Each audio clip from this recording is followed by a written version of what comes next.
She's got $2 million. She spends $80,000 a year.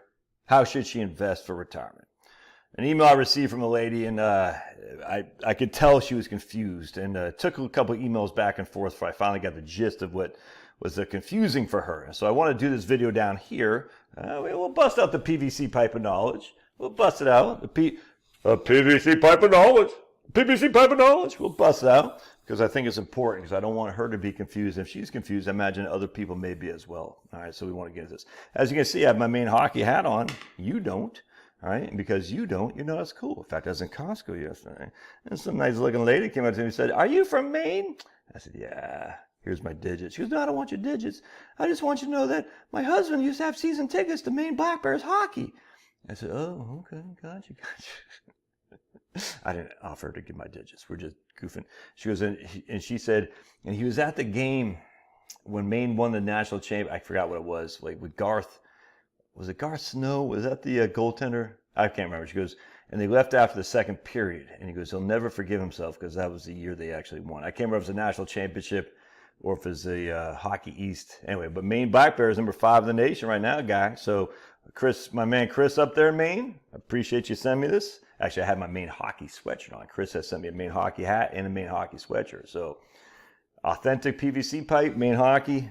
You're never going to get anyone else like your old buddy Josh doing these videos. So no matter what, I've seen some videos come down my path the last few months. Like, man, you guys are taking my ideas and use them, which is somewhat, makes you feel pretty good. But they get a hell of a lot more views than me. I'm like, wait a second, man. You use my ideas and expanding that to get a lot more views? What's up with that? It's all good. It's all good. Because I'm in my, I guess I just have my t-shirts inside out. I don't have anything fancy. I'll never get thousands and millions of views. It will happen. And I'm comfortable with that. As long as YouTube continues to pay my mortgage, I am right on. Anyway, so we got 80,000 expenditures. All right. So when I was talking about the Wellesley Fund, the 40/60, for some reason she thought the 40% meant all in cash. I'm not sure why she thought that, and if I led someone to believe that. So we're talking about using the Morningstar report that they had on safe withdrawal rates, and I said, look, a 40/60 is optimal, essentially a Wellesley fund. So for some reason, she thought 40%, this right here is all cash, which would be $800,000 and a 1.2 million in stocks. I mean, no, the other way around. Yeah, that's what she thought. 40/60, that's what she thought. She thought it'd be 40%. So she thought it'd be 40% bonds, 60% stocks, so 80,000 in cash and 1.2 million in stocks. I was like, no. That's not at all how we want it. What we want is, we want 4 years of living, first and foremost, off this $2 million, before we even decide on a mutual fund or investments, we want 4 years of living expenses covered by your cash, all right? And so 4 years times this would be 320. And then you say, well, the rest would be in a 40/60 portfolio. Actually, a 40/60 portfolio really is 40% stocks, 60% bonds, just to be clear. So we'll get in that here in just a second. But that's one thing. You say 4 years of this goes into here, it's 320,000 in cash. But even that's wrong. Because of the 80,000 you need, we'll just say you got 40,000 from Social Security.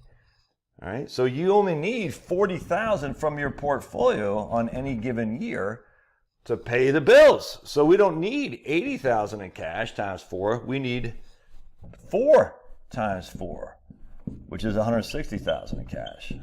All right, so 160,000 in cash. So in this case, we need 160,000. When I say cash, it could be short-term CDs, it could be T-bills. I mean, I don't care. Just something that's safe and liquid they have access to. You know, you can ladder 4 CDs at 40,000 a year, fine. Just something that's liquid, short-term, and safe.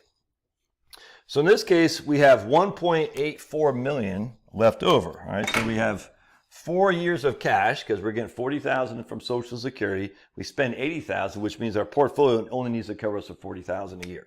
And so we got, what's that? 1.84. Oops. Blink. Like that. 1.84 million in the market. Now that market would be a 40/60. Again, this is actually stocks and this is bonds. So 60% of we'll just say for simplicity, $1 million, 1.1 million, and what's that? $740,000 in stocks. All right. So that, in my opinion, that's the ideal portfolio. And it doesn't matter if you got $2 million, if you got $1 million. just $100,000. It's all the same percentages here. So in this case, 4 years, I don't know what that would be. It's, hold on a second, how much is that in cash? All right, so in this case, this is 8% cash. Actually, let me just erase this stuff right here. Hold on.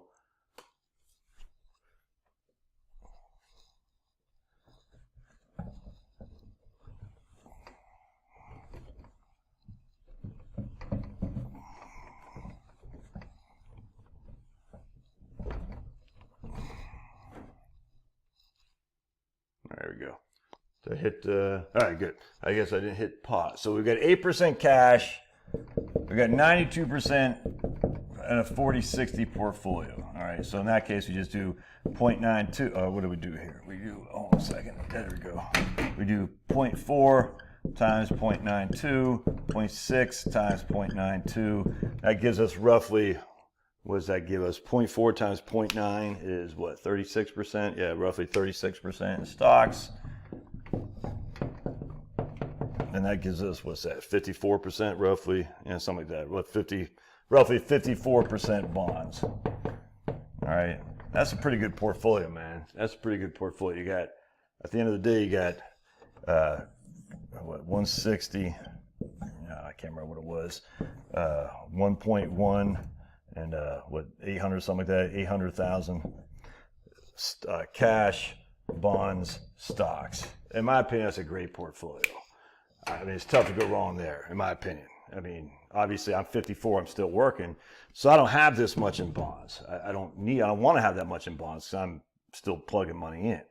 But if I'm pulling money out, I got significant amount of money, wealth right here in stock, in bonds, and cash, and I got another money right here to keep growing as my inflation hedge. And by the way, the idea that bonds always get killed in inflation, the evidence of that is just not there. It's just not. So stop.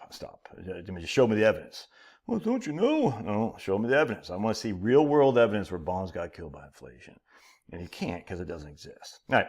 Love your thoughts. It's good stuff. And I appreciate the email. So don't forget to smash that like button. Give a thumbs up for the University of Maine hockey team. And we'll see you guys. God bless.